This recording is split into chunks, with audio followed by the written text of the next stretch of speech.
দীর্ঘ ১ ঘন্টা শাওয়ার নিয়ে সাদমান ওয়াশরুম থেকে বের হয়ে আসলো। কেনাকাটা করে আস্তে আস্তে ঘড়ির কাঁটা বিকেল ৩টে পৌঁছে গেল। সাদমান ওয়াশরুম থেকে বের হলো পরনে একটা ছাই রঙের তাওয়ালে। উপরে সুঠাম দিয়ে উন্মুক্ত শরীরটা তাওয়ালে দিয়ে মুছে আয়নার সামনে দাঁড়ানো। উদ্দেশ্য চুলগুলো সিরাম স্প্রে করা। পুরুষটা আবার ধ্যান রাখার সাথে নিজেরটাও ভুলে না। চুলে সিরাম স্প্রে করতে করতে চোখ যায় নিজের মেদহীন কাঠামো পেটের উপর। পেটের বাপাশে ২ থেকে ৩ ইঞ্চির মতো একটা কাটা দাগ। দাগটা পুরনো, একটা মিশনের সময় শত্রুপক্ষ থেকে পেয়েছিল।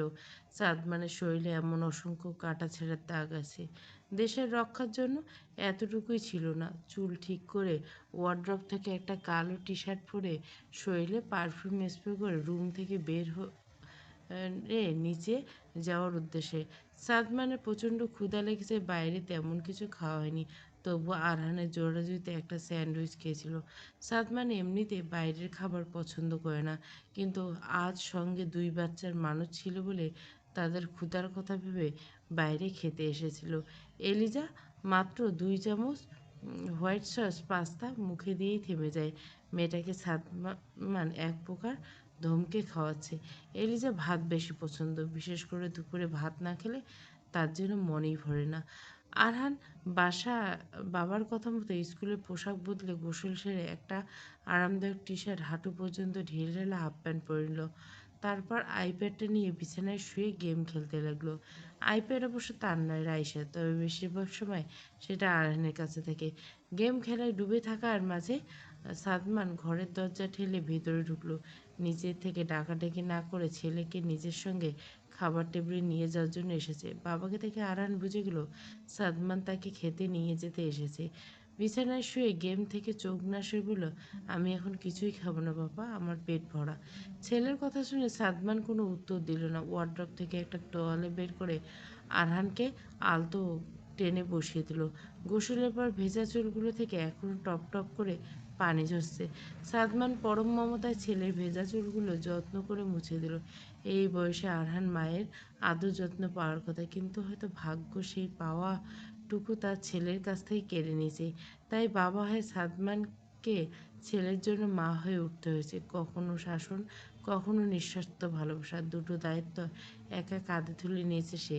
নিজের সব ব্যস্ততা আর ক্লান্তির মাঝে আরহানের যত্নে কখনো কোনো কামতি রাখেনি। সাদমান ছেলের চুল মুছতে মুছতে বলল, আব্বু, দাদির কাছে শুনলাম কাল নাকি তুমি তোমার আম্মুর সঙ্গে ফোনে খারাপ ব্যবহার করছো। বাবার কথা শুনে এতক্ষণ চুপ বসে থাকা আরহান মুখটি গম্ভীর হয়ে গেল। সে একটু নড়েচড়ে বলল, আমি কোনো খারাপ ব্যবহার করিনি পাপা। উনি আগে বলেছিলেন তোমার পাপা এখন আর তোমাকে আগের মতো ভালোবাসবে না, তাই তো নতুন বিয়ে করেছে। কিছুদিন পর তোমাকেও ভুলে যাবে। তারপর বললেন আমি যেন তোমার কাছে জেদ করি যাতে উনি আবার আমাদের সঙ্গে থাকতে পারেন। একটু থেমে অভিমানভরা কণ্ঠে আবারও বলল, তখন আমার খুব রাগ হয়েছিল। তাই বলছি উনি স্বার্থপর, কারণ উনি তো আমাদের কথা না ভেবে চলে গেছিল। এখন আর ওনাকে আমার চাই না। কখনো প্রয়োজন ছিল তখন পাইনি। এতটুকু বলতেই যেন বাচ্চাটা হাঁপিয়ে গেল। সাদমান এতক্ষণ মন দিয়ে ছেলের প্রতিটা কথা শুনছিল। তার জানা আছে আরহান অকারণে কারোর সঙ্গে খারাপ ব্যবহার করে না। সে তোয়ালাটা পাশে রেখে ছেলের পাশে গিয়ে বসলো। তারপর আলতো করে আরহানকে নিজের বুকের সঙ্গে জড়িয়ে নিল। বাবার বুকের উষ্ণতা পেয়ে আরহান ২ হাত দিয়ে সাদমানের পিঠ শক্ত করে জড়িয়ে ধরে ফুঁপে কেঁদে উঠল। সাদমান তাকে থামালো না, কাঁদতে দিল। এতদিন ধরে বুকের ভেতরে জমে থাকা কষ্টগুলো চোখের পানির সঙ্গে বেরিয়ে যাক, মনটা একটু হালকা হোক। সে শুধু নিঃশব্দে ছেলের মাথায় হাত বুলিয়ে দিতে লাগলো। আরহান বাবার বুকে মুখ লুকিয়ে কান্না জড়িত কণ্ঠে বলল, উনি কোনোদিন আমাকে ভালোবাসেনি পাপা, একটু আদর করেনি। ছোটবেলায় কখনো নিজে হাতে ভাত খাইয়ে দেয়নি, স্কুলে যাওয়ার জন্য কোনোদিন তৈরি করে দেয়নি। আমি একটু কাছে গেলে আমাকে বিরক্ত করো না, তাই আমিও আর কখনো জোর করে ওনার কাছে যেতাম না। কথাগুলো বলতে বলতে আরহানের গলাটা আরও ভারী হয়ে উঠল। সাদমান ছেলের প্রতিটি অভিমান, প্রতিটি অভিযোগ নীরবে অনুভব করছিল। এই বয়সে প্রতিটি সন্তান বাবা মায়ের আদর যত্ন আর স্নেহের পেছন। আরহান তার ব্যতিক্রম নয়, সেও তার মাত্র ১২ বছরের একটা বাচ্চা। তারও ইচ্ছে করে মায়ের হাতে ভাত খেতে, মায়ের বুকে মাথা রেখে নিশ্চিন্তে ঘুমিয়ে পড়তে। কিন্তু সময়ের সঙ্গে মারিসের আচরণ বদলে গেছে। যদিও প্রথম দিকে সে আরহানকে এক মুহূর্তের জন্য নিজের কাছ থেকে দূরে রাখতো না, ছেলেকে নিয়েই যেন ছিল তার পুরো পৃথিবী। কিন্তু ধীরে ধীরে সেই মায়া, সেই যত্ন কোথায় যেন হারিয়ে গেল। আরহানের কাছে যাওয়াটুকু যেন তার কাছে বিরক্তিকর হয়ে উঠছিল। সাদমান আলতো করে আরহানকে নিজের বুক থেকে সরিয়ে দিল, তারপর দু হাতে ছেলের চোখের কোণে জমে থাকা অশ্রুগুলো মুছে দিয়ে আদুরে গলা বলল, পাপা তো আছে আব্বু, আমার রাজপুত্রের জন্য আর কারো দরকার নেই। আমি আছি আর সবসময় থাকবো। আমার শেষ নিঃশ্বাস পর্যন্ত তোমাকে আগলে রাখবো। কোনোদিন নিজের থেকে আলাদা হতে দিব না। তুমিই তো আমার বেঁচে থাকার একমাত্র কারণ। একটা গভীর নিঃশ্বাস ফেলে ছেলের কপালে আলতো করে চুমু এঁকে আবার বলল, আর কখনো এসব ভেবে মন খারাপ করবে না আব্বু। তুমি তো আমার সাহসী ছেলে, তাই না? আমার ব্রেভ বয়। আরহান আস্তে করে মাথা নাড়ল। তার মানে সে আর এসব নিয়ে মন খারাপ করবে না। সাদমান এক হাত দিয়ে ছেলেকে আগলে রেখে শান্ত কণ্ঠে বলল, আরহান, তোমাকে আমার কিছু বলার আছে। তুমি এখন আর ছোট নেই, ধীরে ধীরে বড় হচ্ছ। তাই মনে করি কিছু সত্য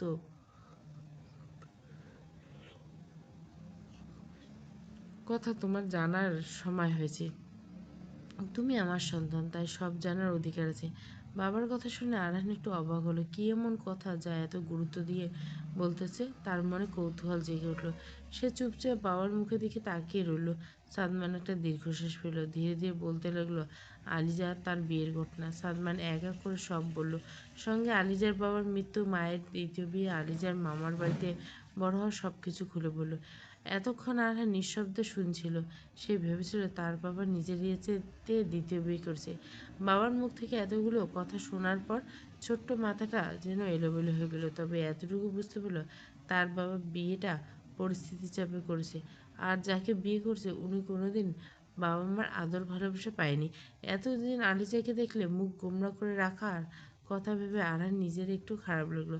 সাদমান ছেলের দিকে তাকিয়ে শান্ত কণ্ঠে বলল, এখন বলো, আমি যা করছি সেটা ঠিক করছি নাকি ভুল? আরহান একটু সময় নিয়ে ভাবলো, তারপর ধীরে বলল, না পাপা, তুমি কখনো ভুল করতেই পারো না। তুমি অনেক ভালো কাজ করছো। আমার পাপা সবচেয়ে বেস্ট। কথাটা বলে সে ঝুঁকে আরমানে গেলে একটা চুমু খেলো। ছেলের মনটা আগের চেয়ে অনেকটা হালকা হয়েছে দেখে সাদমানের ঠোঁটে হাসি ফুটে গেল। সে মুগ্ধ হয়ে ছেলের হাসিমাখা মুখটার দিকে তাকিয়ে রইল। কি যে আদুরে হয়েছে ছেলেটা। টুকটুকে লাল মুখ, ছোট্ট উঁচু নাক, সবসময় হালকা লালচে হয়ে থাকে। সাদমান একসময় ভেবেছিল তার ঘরে একটা রাজকন্যা আসবে, কিন্তু ভাগ্য তাকে দিয়েছে এক আদুরে রাজপুত্র, যেই আজ তার পুরো পৃথিবী। আরহানকে এবার তাড়া দিয়ে সাদমান বলল, চলো, অনেক সময় চলে গেছে, আমার প্রচণ্ড ক্ষুধা লেগেছে, এবার খাবার খাই। আরহান গায়ে করে বলে, আমার ক্ষুধা নেই পাপা, আমি আর কিছুই খেতে পারবো না। সাদমান ছেলের কথায় কোনো গুরুত্ব দিল না। আরহানের হাতটা নিজের বড় হাতের মুঠো নিয়ে তাকে সঙ্গে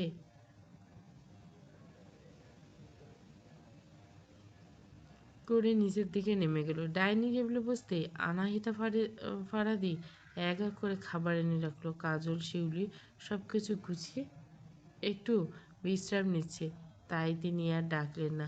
আর তিনি নিজের সন্তানদের নিজে হাতে খাওয়াতে পছন্দ করেন। বাবা ছেলে চেয়ারে বসতে প্লেটে খাবার দিল। নাতনির জন্য প্লেটে ভাত দিতে মেখে মুখের সামনে ধরলো। আরহান মুখটা ছোট করে বলল, দাদি, আমি খাবো না প্লিজ, আমার পেট ভরা। আনাহিতা ফারিতে হাতটা আরহানের সামনে ধরে স্বভাবসুলভ গম্ভীর কণ্ঠে বলল, চুপচাপ হা করো, না খেয়ে তো একেবারে শুকিয়ে গেছো।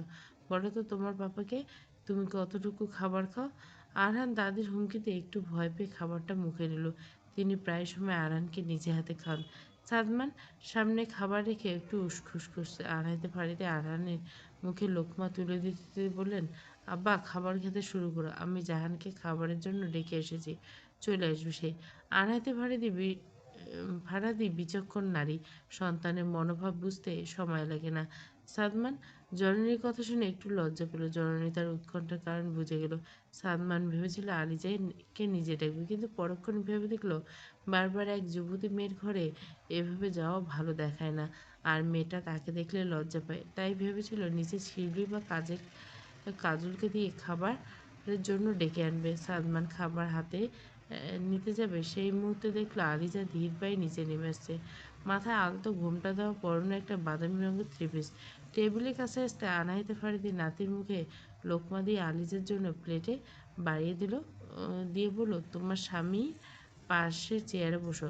আলিজা বাথরুমের মতো গিয়ে সাদমানের পাশে বলল। সাদমান কোনো দিকে না তাকে খাবারে মনোনিবেশ করলো। আরহান এক পলক আলিজার দিকে দৃষ্টি নিবদ্ধ করলো, তবে আগের মতো মুখ শক্ত করে নেয়, একদম স্বাভাবিক দৃষ্টিতে। সন্ধ্যা 5টা। আলিজা মাত্র ঘুম থেকে জেগেছে। ওয়াশরুম থেকে হাত মুখ ধুয়ে মাথায় ওড়না টেনে ছাদে ওঠার জন্য পা বাড়ালো। বাইরে এসে গোসল করে ছাদে কাপড় শুকাতে দিয়েছিল, সেগুলো আনতে একটু তাড়াহুড়ো করে সিঁড়ি বেয়ে উপরে উঠতে লাগলো। আজ আবার রাতের খাবারে আরমানে আবদার করছে, সে আলিজার হাতের চিংড়ি ভুনা খাবে। একটু আগে খাবার খাওয়ার সময় আমার নিজে এসে পিচ্ছি ভাবিকে সামনে পেয়ে আবদার করেছিল। আলিজা কি আর মানা করে? তাদের বাড়িতে থাকছে, খাচ্ছে, তাই সেও কথা দিয়েছে রাতে চিংড়ি ভুনা করে দিবে। তবে একটু নার্ভাস লাগছে, প্রথমবার তার হাতের রান্না শেখ পরিবার সবাই খাবে। এসব ভাবতে ভাবতে ছাদে পৌঁছে গেল। আলিজা ছাদে আসা এই প্রথম নয়, এর আগে দু একবার কাপড় শুকাতে দিতে আর আনতে এসেছে। ছাদে রোদ ভালো হয় বলে কাপড় তাড়াতাড়ি শুকিয়েছে। ছাদটা বেশ বড় আর পরিষ্কার পরিচ্ছন্ন, চারিদিকে রেলিং দেওয়া, একপাশে সারি সারি ফুলের গাছ সাজানো। আলিজা এক এক করে কাপড় তুলতে তুলতে হঠাৎ সামনে তাকালো। একটু দূরে একজন যুবক উল্টে দিকে মুখ করে রেলিংয়ে হাত রেখে সিগারেট টানছে। বেশ লম্বা চড়া সুঠাম দেহের পুরুষ। অবশ্য এইবারের সব পুরুষই লম্বা চড়া সুঠাম দেহের অধিকারী। দূর থেকে আলিজা বুঝতে পারল না কে দাঁড়িয়েছে। তার একটু ভয় লাগবে, ডাকবে নাকি চুপচাপ কাপড় নিয়ে নিচে নামবে, সেটাই ভাবছিল। শেষ পর্যন্ত চুপচাপ চলে যাওয়ার সিদ্ধান্ত নিল। ধীরে ধীরে কাপড়গুলো হাতে নিয়ে পা বাড়াতে নিচে রাখা একটা স্টিলের মগে অসাবধানতাবশত তার পা লেগে গেল। সম্ভবত গাছে পানি দেওয়ার জন্য মগটা রাখা ছিল। পায়ে হালকা আঘাত লাগতে আলিজার মুখ থেকে চাপা একটা ব্যথার শব্দ বেরিয়ে এলো। মেয়েলি কণ্ঠ শুনে নীলাদ্রি তড়িৎ গতিতে ঘুরে দেখালো। তার সামনে তাকিয়ে দেখলো ছোটোখাটো একটা মেয়ে পা চেপে চেপে ধরে বসে আছে। হাতে থাকা সিগারেটটা ফেলে দিয়ে সে দ্রুত আলিজার সামনে এসে হাঁটু করে বসলো। নীলাদ্রিকে এত কাছে দেখে আলিজা তাড়াতাড়ি নিজে উঠে দাঁড়ানোর চেষ্টা করলো। পুরুষটাকে তার একটু ভয়ই লাগে।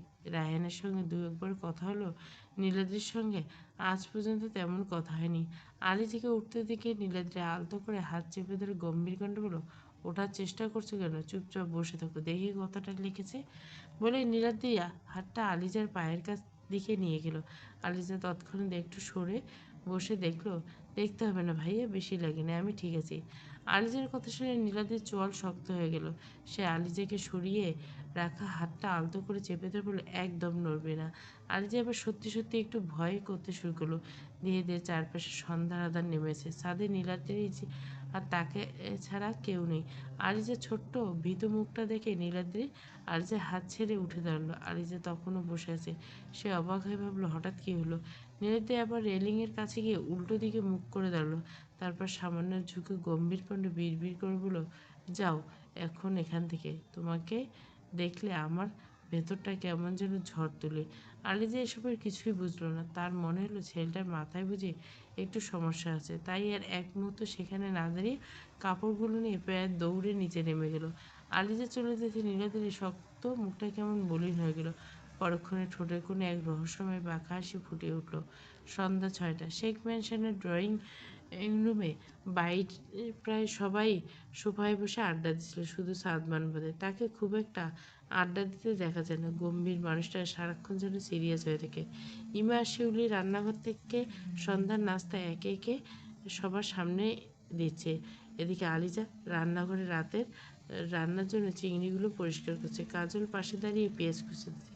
ঠিক সেই সময় আরহান রান্নাঘরে ঢুকলো। তাকে দেখে কাজল বেশ অবাক হলো। এই ছেলে তো কখনো রান্নাঘরে পা মারে না।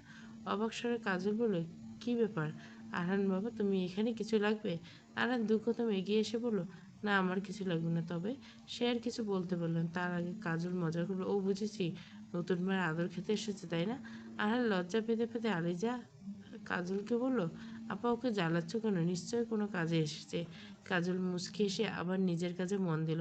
আরহান কাজলকে চুপ করতে দেখে ধীর পায়ে বলল, আপনাকে পাপা ওনার রুমে রাখছে। কথাটা বলে এক মুহূর্ত সেখানে না দাঁড়িয়ে ড্রয়িং রুমের দিকে চলে গেল। আরহানের কথাটা ইমা আর শিউলি শুনে ফেলেছে। ঠিক তখনই তারা রান্নাঘরে ঢুকছিল। শিউলি আর কাজল একে অপরের দিকে তাকিয়ে মিটিমিটি করে হাসছে। ইমা আলিজাকে লজ্জা পেতে থেকে হাসি মুখে একটু খোঁচা দিয়ে দুষ্টুমি শুরু করলো। মনে হয় খুব ইম্পর্টেন্ট কাজের জন্য ভাইজান ডাকছে। যাও, স্বামী ডাকলে সঙ্গে সঙ্গে যেতে হয়। কিন্তু ইমার কথা শুনে আলিজার মুখটা লজ্জায় আরো লাল হয়ে গেল। সে কিছু না বলে তাড়াতাড়ি হাত ধুয়ে পিলপিল পায়ে উপরে চলে গেল। আলিজা একটু অস্বস্তির সঙ্গে সাদমানের ঘরের দরজায় মৃদু টোকা দিতে ভিতর থেকে ভারী পুরুষালী কণ্ঠ ভেসে এলো, ভিতরে এসো জাহান। দরজা খোলা আছে। মেয়েটা একটু ভড়কে গেল। মানুষটি কীভাবে বুঝলো সে এসেছে? অতঃপর সব দ্বিধা ঝেড়ে ধীর কদমে ভিতরে পা রাখতে দেখলো সাদমান কাউচের উপর সামনে ল্যাপটপ রেখে বসেছে। আলিজা ভিতরে আসতে সাদমান ল্যাপটপ বন্ধ করে উঠে আলিজার দিকে তাকালো। মেয়েটা মাথা নিচু করে দাঁড়িয়েছে। সাদমান ল্যাপটপটা টেবিলে কিনে রেখে বলল, বসো এখানে, তোমার সঙ্গে কথা আছে। আলিজা বাধ্যমের মতো কাউচের কিনারায় বসতে সাদমান ড্রেসিং টেবিলের ড্রয়ার থেকে একটা বাক্স বের করে আলিজার দিকে বাড়িয়ে ধরল।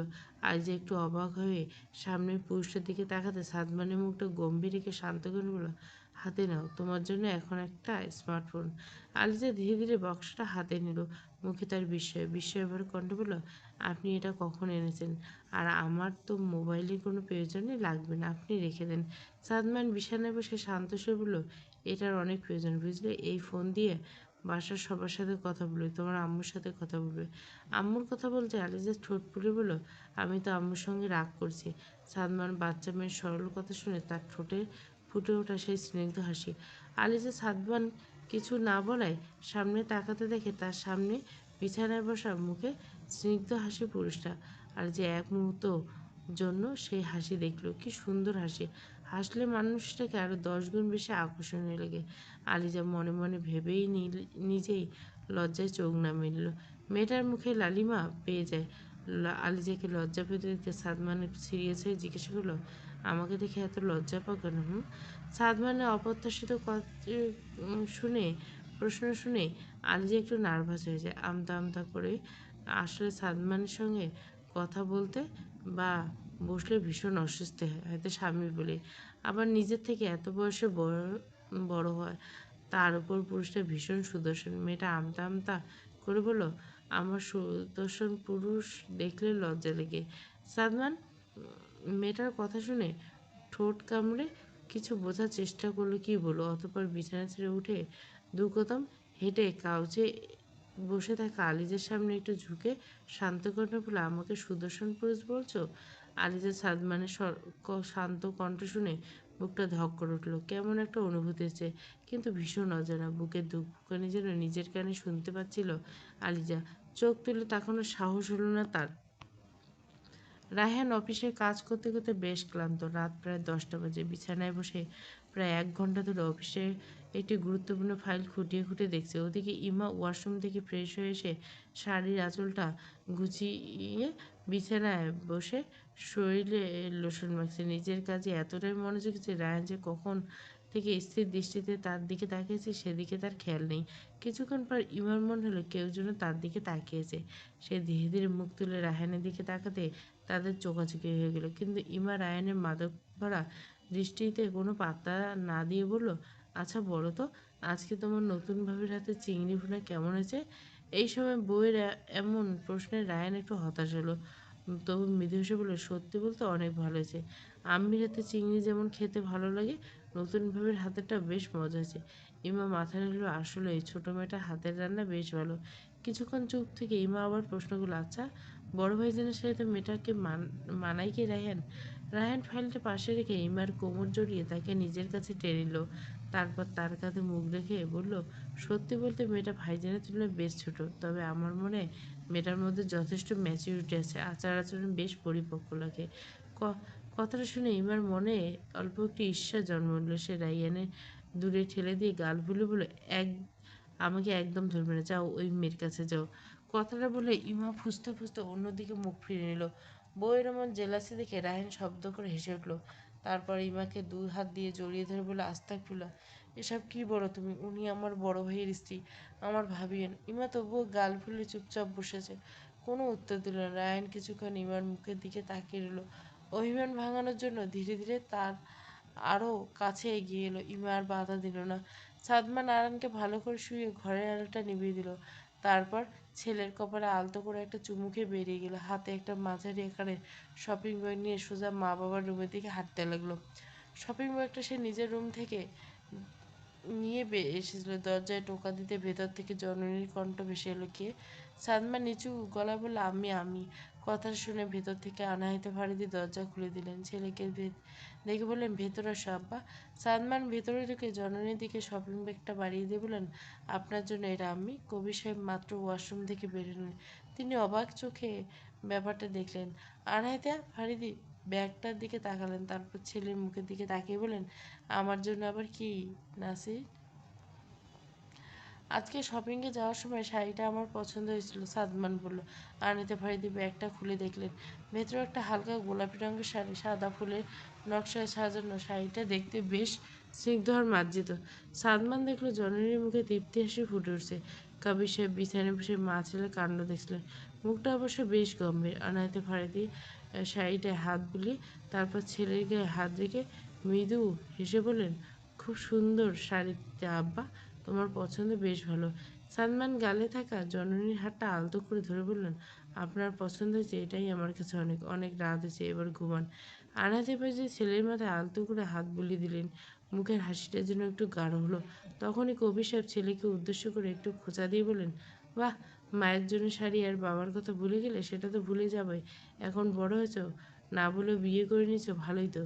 বাবার কথা শুনে সাদমান একটা দীর্ঘশ্বাস পেল। কণ্ঠটা নরম করে বলল, আপনিই তো বললেন বাবা আমার কাপড় চোপড়ের চয়েস ভালো না, তাই ভাবলাম আপনার জন্য কিছু আনলে হয়তো পছন্দ হবে না, আর শাড়িটা চোখে পড়তে নিয়ে এলাম, আম্মিকে বানাবে তাই নিয়ে এলাম।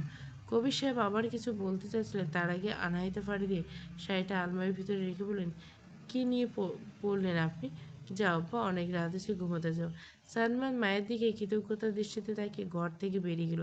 সালমান দ্বিতীয় বিয়ের পর থেকে কবির সাহেব সুযোগ পেলে তাকে কথায় কথায় খোঁচা দেন। তবে কথার ধরন দেখে বোঝা কঠিন তিনি আসলে ছেলের উপর রাগ করেছেন নাকি অভিমান করেছেন। সালমান ঘর থেকে বেরিয়ে গেলে আনাহিতা ফারিদি এই দরজাটা বন্ধ করে বিছানায় এসে বসলেন। কবির সাহেব স্ত্রীকে বসতে দেখে একটু কাছে এগিয়ে এসে আলতো করে তার হাতটা ধরলেন। সঙ্গে সঙ্গে তিনি স্বামীর হাতটা ঝেড়ে সরিয়ে দিয়ে শুয়ে পড়লেন। চোখ বন্ধ করে বললেন, এখন এত আদর দেখাতে হবে না আপনার। আমার ছেলেটা যে এতদিন পর বাড়িতে এসেছে, তবু আপনি নাসিরের উপর রাগ করে আছেন?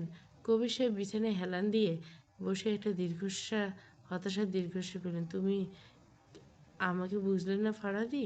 ও যেমন তোমার সন্তান তেমন আমারও। বলতে গেলে প্রথম সন্তান হয় ওকে একটু বেশি গুরুত্ব দিই, কিন্তু নাসিরের এই বিয়েটা আমি কোনোভাবে মেনে নিতে পারছি না। স্বামীর মলিন কণ্ঠের কথা শুনে আনায়তা শোয়া থেকে উঠে বসলেন। তারপর আলতো করে কবির সাহেবের হাতের উপর নিজের হাত রেখে জিজ্ঞাসা করলেন, কেন, এই বিয়েতে সমস্যা কোথায়? মানলাম দুজনের মধ্যে বয়সের বিশাল পার্থক্য আছে, কিন্তু এমন তো অনেক দাম্পত্য আছে যাদের বয়সের পার্থক্য থাকা সত্ত্বেও খুব ভালোভাবে সংসার করছে, তারা তো নিজেদের সংসার নিয়ে সুখে আছে। কবি সাহেব স্ত্রীর কথা শুনে মৃদু হেসে বললেন, তুমি এখনও অবুঝ ফারিদি। তুমি কি ভেবেছো 17-18 বছর বয়সে একটা বাচ্চা মেয়ে একজন প্রাপ্তবয়স্ক পুরুষের সঙ্গে এত সহজে সংসার করতে পারবে? একটা মেয়ের এই বয়সে যে চাহিদা, যে স্বপ্ন, যে মানসিকতা, সব কিছু আলাদা। আর নাসের জীবন আর দায়িত্ব আর চিন্তাভাবনা সব কিছু ওর থেকে আলাদা। সেটা কি তুমি একবারও ভেবে দেখেছো? কবি সাহেব একটু থামলেন, তারপর ভারী কণ্ঠে বললেন, আজ হয়তো সব কিছু নতুন বলে ভালো লাগছে, কিন্তু কয়েক বছর পর যখন মেয়েটা বুঝতে শুরু করবে, তখন যদি মনে হয় নিজের বয়সী একটা সঙ্গী সে পায়, যদি সংসার করতে গিয়ে একসময় ওর ভেতরে আফসোস জন্ম নেয়, তখন কিন্তু শুধু নাসির নয়, আমাদেরও দায় থাকবে।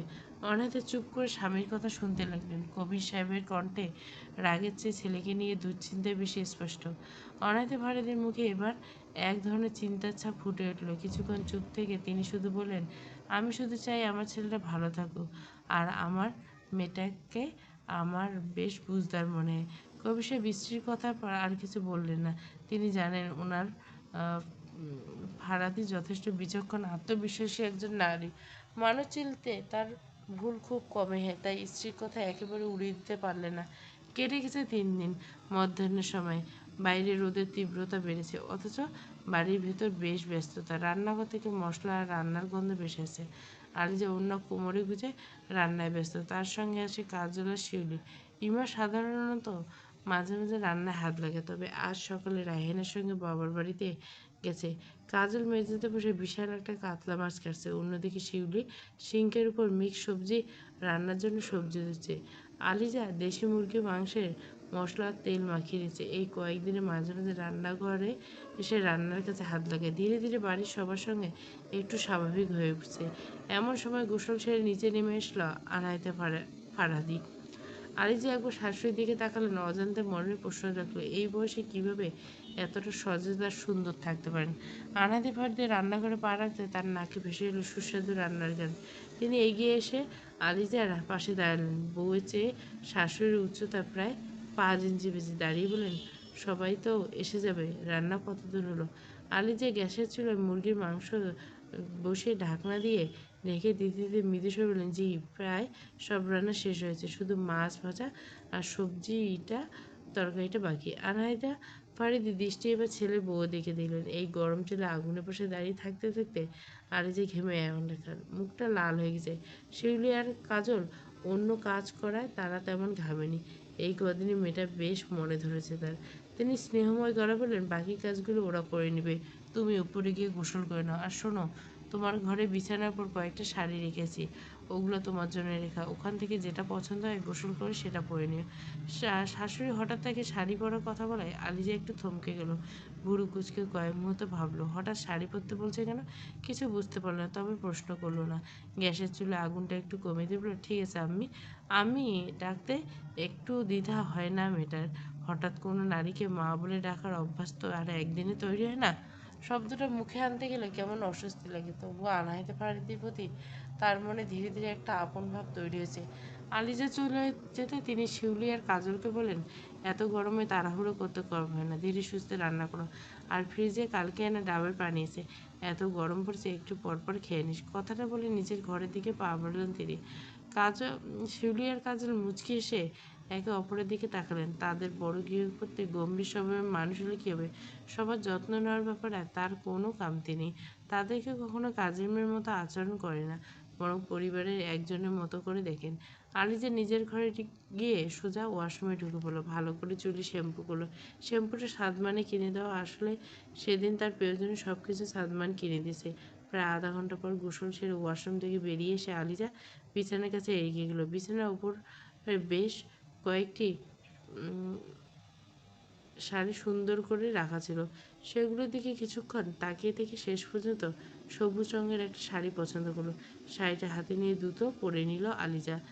আঁচলটা গুছিয়ে কাঁধের উপর সুন্দর করে তুলে দিল। শাড়ি পরে বেশ ফুটো। গ্রামে থাকতে প্রায় সময় শাড়ি পরত। অবশ্য এখনকার যুগের অবিবাহিত মেয়েরা শাড়ি পরে না, কিন্তু আলিজার মাঝে মাঝে শাড়ি পরতে ভালো লাগে। ভেজা চুলগুলো তোয়ালে দিয়ে ভালো করে মুছে নিয়ে খোলা রাখলো। চুলের ডগা থেকে তখনও 2-1 ফোঁটা পানি ঝরছে পড়ছে। আয়নার সামনে দাঁড়িয়ে একবার নিজেকে দেখে নিল। শাড়ি পরলে তাকে পরিপূর্ণ নারীর মতো লাগে। সত্যি না, শাড়ির মধ্যে নারীর সৌন্দর্য যেন আরও পূর্ণ হয়ে ওঠে। স্কুল ছুটি হওয়ার পর সাদমা নিজেই আরহানকে নিয়ে বাড়ির পথে ফিরছে। ছেলেটাকে স্কুলে নিয়ে আসা যাওয়া কাজটা সে ছুটির দিনগুলোতে করে, তাই ছুটি পেলে একটা ছোট্ট সময়গুলোতে কোনোভাবে হাতছাড়া করতে চায় না সাদমান। গাড়িতে পাশাপাশি বসে আছে আরহান। সারাদিন স্কুলে গল্প করতে থাকে আর সাদমান মন দিয়ে ছেলের কথাগুলো শুনতে শুনতে মাঝে মাঝে মৃদু হাসে। বাবা ছেলে এই সময়টুকু যেন তার কাছে ছুটির দিনের সবচেয়ে সুন্দর অংশ। সাদমান আরহানকে নিয়ে বাসায় প্রবেশ করতে দেখলো সবাই মেহরাব, আরমান আর আরমানের এক বন্ধু আয়ুষ বসেছে। আয়ুষ ছেলেটাকে সাদমানে কেন জানি খুব একটা সুবিধার মনে হয়, তবুও সৌজন্য খাতিরে তাদের দিকে এগিয়ে এলো। সাদমানকে দেখে মেহরাব উঠে ঠোঁটে হাসি ফুটে বলল, আসসালামু আলাইকুম ভাইজান, ভালো আছেন? অনেকদিন পর দেখা। সাদমান পাশের সবাই বুঝতে বুঝতে বলল, ওয়ালাইকুম সালাম, ভালো, তোমার কী খবর? পাশে আয়ুর সঙ্গে দু একটা কথা বললে সাদমান। কথাবার্তার মাঝে মেহরাব আরহানকে টেনে নিয়ে নিজের পাশে বসে মাথায় হাত বুলিয়ে দুষ্টুমি করে বলল, এই হ্যান্ডসাম ভাই, কী অবস্থা? ভালো চাচু, তুমি তো এখন আসোই না আমাদের বাসায়। আরহান অভিমানী সুরে কথাটা বলতে মেহরাব মুচকি এসে বলল, আমি তো আসতে চাই, কিন্তু তোমার আরমান চাচু তো আমাকে নিয়ে আসে না। আরমান তখন তাদের সামনে বসেছিল। বন্ধুর মুখে তার নিজের বিরুদ্ধে এমন মিথ্যে অভিযোগ শুনে চোখ মুখ কুঁচকে মেহরাবের দিকে তাকালো। কিন্তু আরহান কথাটা সত্যি ভেবে একটু রেগে গেল। আরমান চাচু, তুমি ওনাকে আসতে দাও না কেন? পুচকি ভাতিজা নিজের উপর রাগ দেখে আরমান নাটকীয় মুখে দুঃখী মুখ করে বলল, আরে তুই এই বেয়াদবের কথা বিশ্বাস করলি বাপ? আমি তো চাচু না, ওই ওই তো চাচু। মেহরাবের দিকে আঙুল দেখিয়ে কথাটা বলতে আরহান দুষ্টুমি করল, মেহরাব চাচু আমার চাচু, তোমাকে তো দাদু কুড়িয়ে এনেছে। ভাতিজের মুখে কুড়িয়ে আনার কথা শুনে আরমানের চোখ কপালে উঠল। সে হাত বাড়িয়ে আরহানকে ধরতে এগোলো আর এক লাফে বাবার কাছে চলে গেল। সাদমান ছেলেকে এক হাতে জড়িয়ে ধরে আরমানের হাত থেকে নিরাপদে রাখলো। চাচা ভাস্তের এমন কাণ্ড দেখে এতক্ষণে ঘরে থাকা সবাই হেসে উঠল। এই দুজনের খুনসুটি আর ছোটোখাটো ঝগড়া যেন নিত্যদিনের ব্যাপার। সুযোগ পেলে একজন আরেকজনকে খেপিয়ে দেবে। ধীরে ধীরে সবাই সোফায় বসলো। কিছুক্ষণ পর সাদমান আরহানের হাত থেকে ব্যাগটা নিয়ে বলল, যাও আগে ফ্রেশ হয়ে নাও, তারপর নিচে এসো। আরহান বাবার কথা মতো ব্যাগ হাতে নিয়ে সিঁড়ি বেয়ে উপরে উঠে গেল। ঠিক তখনই নীলাদ্রি, রাইসা, নূর সেখানে উপস্থিত হলো। রাইসা নূর গিয়ে সোফার এক পাশে বসলো। তখনই মেহরাবের দৃষ্টি পড়ল চেরি রঙের হালকা গ্রাউন্ড পরা রাইসার উপর।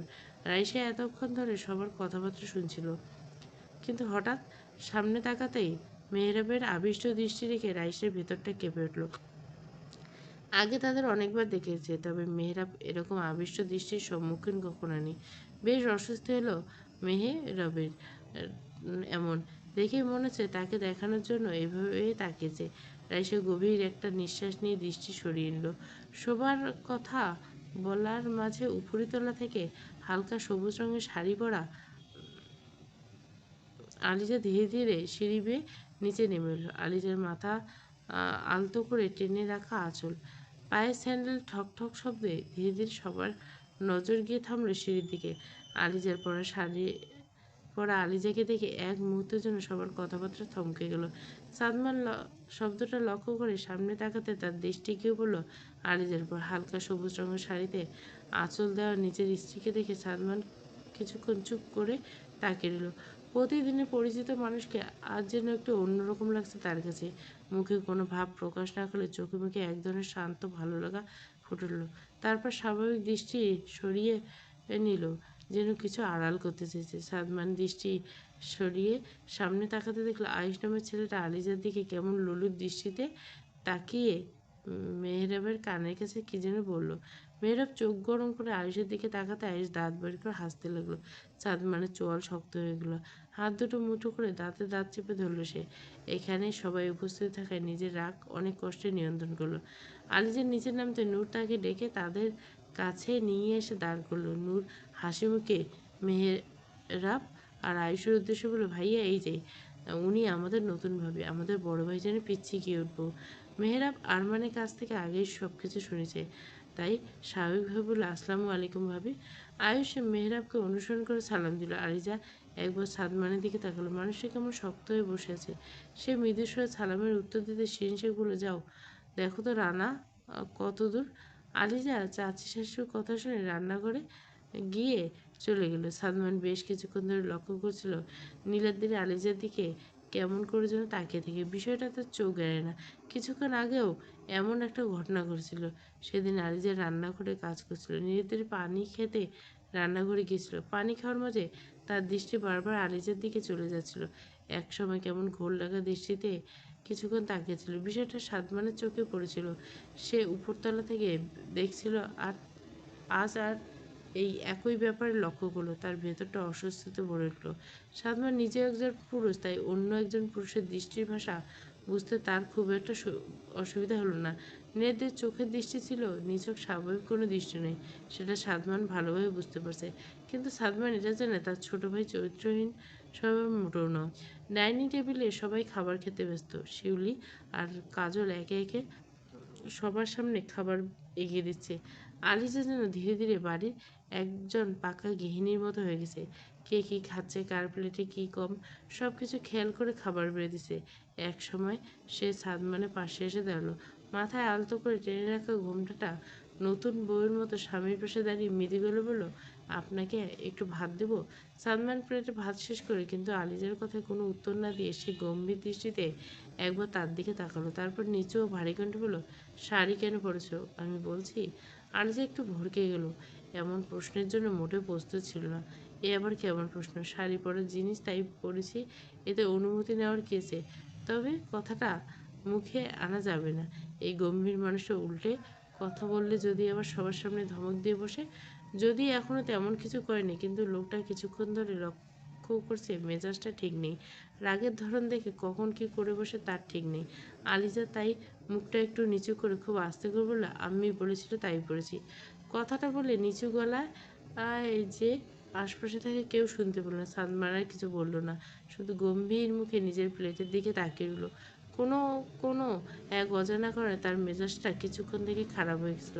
সবাই বেশ তৃপ্তি করে খাচ্ছিল, দেখে বোঝা যাচ্ছে রান্না সবার বেশ পছন্দ হচ্ছে। নূর আর আরমান নতুনভাবে রান্নায় বেশ প্রশংসায় পঞ্চমুখ। এমনকি সুলেমান সাহেবও রান্নার প্রশংসায় ভুললেন না। রাইসা খাওয়া শেষ করে চলে গেলেন, সঙ্গে আরহান ফুবির পিছু নিল। সাদমান খাবার শেষ করে উঠে দাঁড়ালো। তখন সবাই খাচ্ছে। সাদমান হাত ধুয়ে ফিরে এসে আলিজার যত্নশীল স্ত্রীর মতো তার দিকে টিস্যু এগিয়ে দিল। সালমান দুটো টিস্যু পেপার নিয়ে মুছতে মুছতে আলিজার দিকে দৃষ্টি নিবদ্ধ করলো। অধিকার মাখানো স্বরে বলল, খাবার খেয়ে জলদি রুমে এসো। কথাটা বলে ডোন্ট কেয়ার ভাব নিয়ে নিজের ঘরের দিকে চলে গেল। কি বেহায় কথাবার্তা! সবার সামনে কেউ এইভাবে কথা বলে? আলিজার লজ্জায় মরি মরি অবস্থা। সাদমানের কথা শুনে সে তৎক্ষণাৎ রান্নাঘরের দিকে চলে গেল। মনে মনে ভাবছে, সবাই কি ভাবছে তাকে? ছি! সবাই জানে স্বামী স্ত্রী হলো তারা এখনও এক ঘরে থাকে না, তাহলে এভাবে সবার সামনে তাকে ডেকে বলার মানে কি?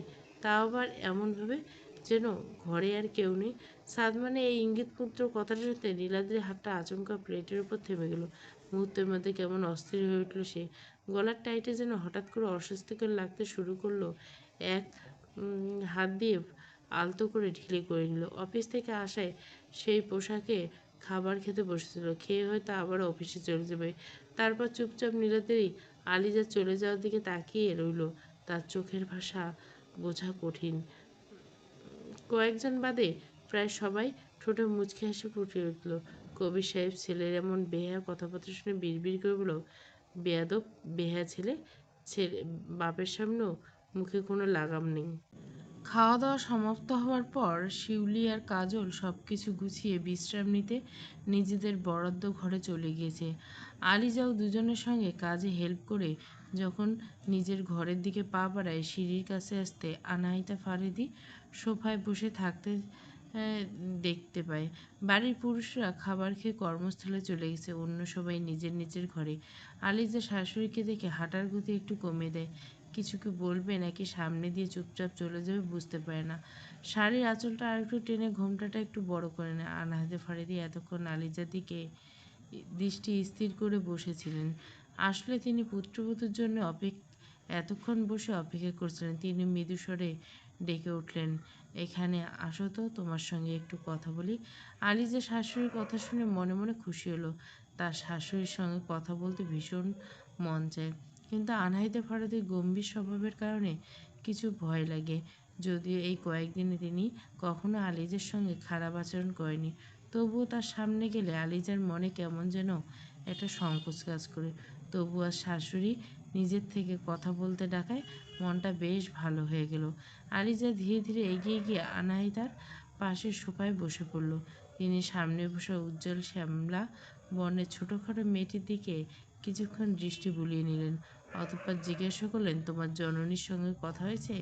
আলিশা সঙ্গে সঙ্গে উত্তর দিল, জি, কাল রাতে হয়েছে। কাল রাতে সাদমানের দেওয়া ফোন করেছিল। ওহিদা এতদিন পর মেয়েকে কল দেখে সে কি কান্না! প্রায় 1 ঘন্টা কথা বলে কল কেটেছে। কত কি জিজ্ঞাসা করছে। আলিজা শুধু হ্যানা উত্তর দিয়েছে। আম্মুর উপর অভিমানে পাহাড় জমে আছে তার, কিন্তু সে দেখতে চায় না সেই অভিমান। আহিদা মেয়ের অভিমান বুঝে, কিন্তু কিছু করতে পারে না। তিনি মেয়েকে সংসারের বিষয়ে অনেক কিছু বুঝিয়ে অতঃপর ফোন রাখেন। আনাইতে ফারিতে কিছুক্ষণ চুপ থেকে আলিজের দিকে তাকিয়ে রইলেন। তারপর শান্ত গলে বললেন, পড়াশোনা কতটুকু করেছো? এসএসসি দিয়ে দিই। তিনি আর ফলাফল সম্পর্কে কিছু জিজ্ঞাসা করলেন না। আলিজাকে চুপ করে বসে থাকতে দেখে আনাহিদা মনে মনে মুচকি হাসলেন। তিনি বুঝতে পারলেন মেয়েটা এখনও তার সঙ্গে পুরোপুরি সহজ হতে পারছে না। কিছু বলার থাকলে বলতে পারো, ভয় পাওয়ার কিছু নেই। আমি অন্য শাশুড়িদের মতো তোমাকে বকা দিব না। তিনি যথাসম্ভব শান্ত কণ্ঠে বললেন। শাশুড়ির কথা শুনে আলিজা বোকার মতো মৃদু হেসে ফেলল। মনে মনে মেনেই নিল, আসলে এই রমণী চতুর, না বললে সব কিছু বুঝে দেয়। ওই দিন ডাইনিং টেবিলে সাদমান যখন আলিজার জন্য উসখুস করছিল, তখন বুঝে গেছিল আলিজা যখন সিঁড়ির কাছে আসতে শুনছিল। সেদিনে কথা আর আজকের কথা মিলিয়ে তো তাই বের হলো। আপনার কথা বলায় এক অন্যরকম টান মনে হয়, এমন কেন? আলিজের কণ্ঠে জানার প্রবল ইচ্ছা। বড় ছেলে পুত্রবধূর কথা শুনে আনাহিতা ফারিদের অধরে মৃদু হাসি ফুটে উঠল। এক টুকরো প্রশ্নগুলো করার জন্য যে মেয়েটা ভেতরটা এতক্ষণ উস্কুস করছিল, সে তা তিনি বেশ বুঝতে পারছিলেন। তিনি একটু নড়ে চড়ে বসলেন, ঠোঁটের হাসিটুকু সামনে শান্ত গলে বলেন, কারণ আমি একজন পার্সিয়ান নারী, তাই। আলিজা পার্সিয়ান শব্দটার অর্থ বুঝতে পারল না।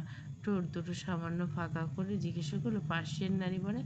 আনাইদা ফারিদি মেয়েটার কৌতূহল মুখের দিকে তাকিয়ে কিছুটা ম্লান হেসে বলেন, পার্সিয়ান মানে ইরানি। আমাদের পূর্বপুরুষদের শিকড় প্রাচীন পার্শ্বে, আর আমার জন্ম বেড়ে ওঠা সবই ইরানে। আলিজা বিস্ময় ভরা চোখে তাকিয়ে রইল। সে তো এতদিন ভেবেছিল আনাহিতে বাঙালি নারী। কথা বলার পর হঠাৎ করে আনাহিতের মুখটা কেমন বিষণ্ণ হয়ে গেল। আলিজা বুঝতে পারল হয়তো নিজের জন্মভূমি আর পরিবারের কথা মনে পড়তেছে তার।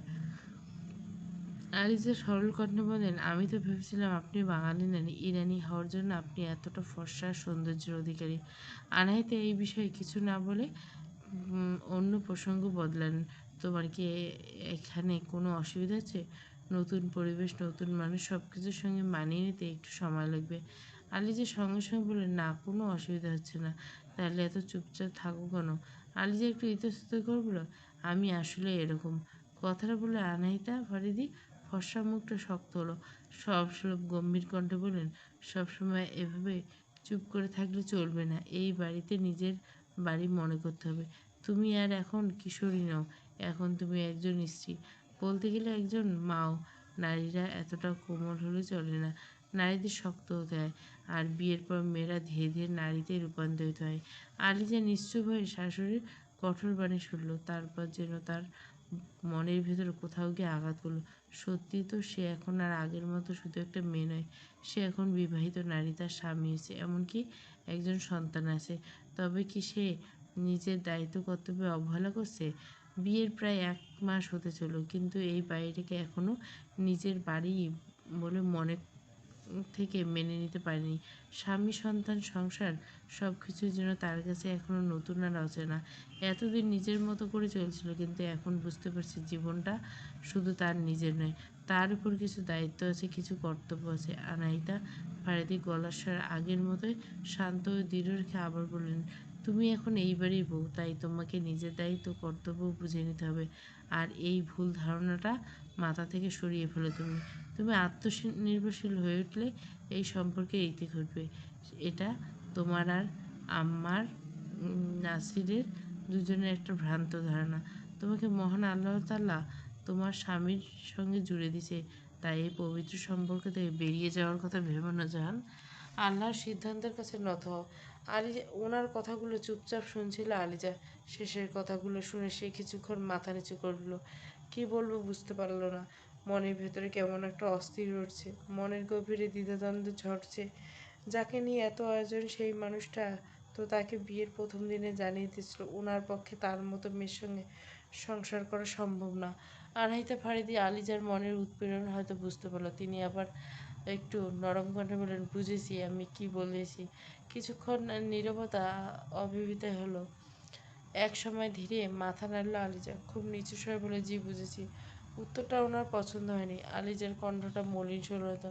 আনাতে ফারিদি সোফায় রাজকীয় ভঙ্গিতে বসা অবস্থায় হঠাৎ টান টান হয়ে বসলেন। তারপর দৃঢ় কণ্ঠে বলেন, তোমাকে সব দিক থেকে স্বাধীনতা দেওয়া হবে। তুমি পড়াশোনা করবে, যেখানে মন চাইবে যাবে, যেটা মন চাইবে করবে, অবশ্যই শালীনতার মধ্যে। তোমাকে স্বামী ছাড়া এই বাড়িতে কেউ কোনো বিষয়ে প্রশ্ন করবে না, কিন্তু এই সম্পর্ক থেকে মুক্তি নেওয়ার কথা কখনো মাথায় আনবে না জাহান। এটা আমার কোনো অনুরোধ নয়, আদেশ। আলিশা শাশুড়ির কাছে কথাগুলো বেশ ভারী লাগলো। তিনি তাকে সব ধরনের স্বাধীনতা দেওয়ার কথা বলছেন, অথচ যে মানুষটার সঙ্গে তার সম্পর্ক সেই মানুষটাই তো এই সম্পর্ক মন থেকে মেনে নেয়।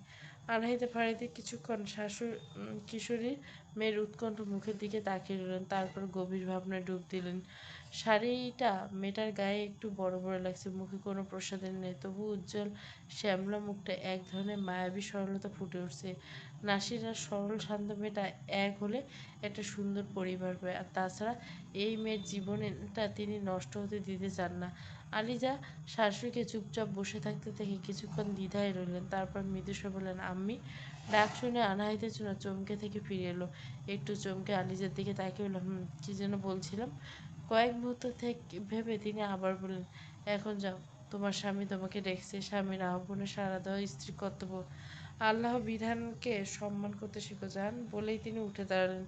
তারপর এদিক ওদিক তাকিয়ে নিজের ঘরের দিকে পা বাড়ালেন, পিছনে রেখে গেলেন এক দ্বিধাদ্বন্দ্বে জর্জরিত এক নারীকে।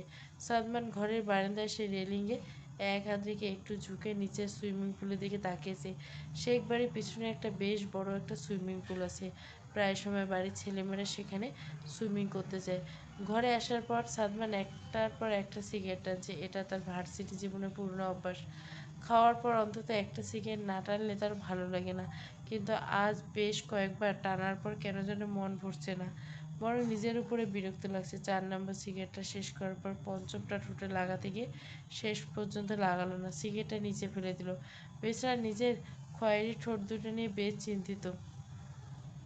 এত সিগারেট খেলে যদি কালো হয়ে যায়। বারান্দায় কিছুক্ষণ পায়চারি করে পাশে একটা রকিং চেয়ারে গিয়ে বসলো। এক হাত দিয়ে চুলগুলো পেছনে ব্যাক ব্রাশ করে চোখ বন্ধ করে চেয়ারে হেলান দিল, কিন্তু চোখ বন্ধ করলে বারবার ডাইনিং টেবিলে সেই দৃশ্যটা সামনে ভেসে উঠল। আলিজার দিকে নীলাদ্রির মুগ্ধ দৃষ্টি। সাদমান কিছুতেই বিষয়টা মেনে নিতে পারছে না। যতই সে আলিজাকে মন থেকে স্ত্রী হিসেবে মেনে নিতে চায় না, সত্যি তো এটাই, মেয়েটা তার অর্ধাঙ্গিনী, তার জীবনের সঙ্গে জড়িয়েছে। এই কদিনে মেয়েটার উপর কেমন একটা অধিকারবোধ তৈরি হয়েছে। স্বামী হিসেবে অন্য কারো দৃষ্টি আলিজার উপর পড়তে তার এত অস্বস্তি হচ্ছে, কিন্তু যদি ভবিষ্যতে মেয়েটা অন্য কারোর সঙ্গে জড়িয়ে যায়, তখন কি সে মেনে নিতে পারবে? প্রশ্নটা মাথায় আসতে সাদমান আরও অস্থির হয়ে পড়ল। সে বুঝতে পারল কেন আলিজাকে অন্য কারোর সঙ্গে ভাবতে তার এত খারাপ লাগছে। সাদমান আকাশ পাতাল ভাবনায় মাঝে দরজায় মৃদু টোকা পড়ল। ভাবনা থেকে বেরিয়ে উঠে দরজাটা খুলে দিতে আলিজাকে দেখতে পেল। দরজা ছেড়ে একপাশে দাঁড়াতে আলিজা ধীর পায়ে ঘরের ভিতরে ঢুকলো, তার হাতে একটা ব্ল্যাক কফির মগ।